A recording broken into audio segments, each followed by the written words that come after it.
the Lord has given him the instruction, the message that he will deliver to us. That should be our attitude. We are receiving the message of the Lord. Thank you. Opo, salamat po. At hingin natin yung I just wanted to let you know that every Tuesday at 6 p.m. on Facebook, I have a message there called Ray of Hope from 6 to 7 every Tuesday evening. If you care to watch, you are most welcome. thank you, our beloved brother Mon Rosa, for can we request the all officer? At saka sa mga may tanong, kausapin niyo na lang po ang ating GOSI speaker ng personally.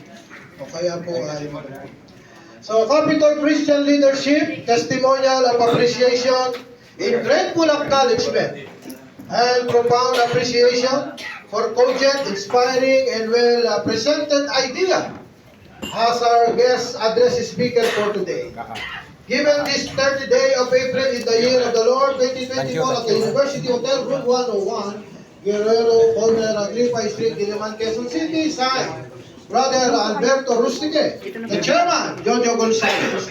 Righteousness exalt the nation, but sin is disgrace to any people. Proverbs chapter 14, verse 34. Testimonial of appreciation given to Brother Ramon Ray Orosa. Mr. President, can you do the awarding? Ayan. Please take a picture.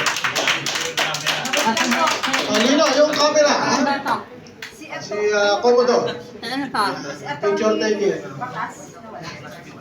Si attorney. Sama kayo dyan. May mga... Pag inantay ko siya, alas 2. Opo, opo. Sige, tuloy-tuloy.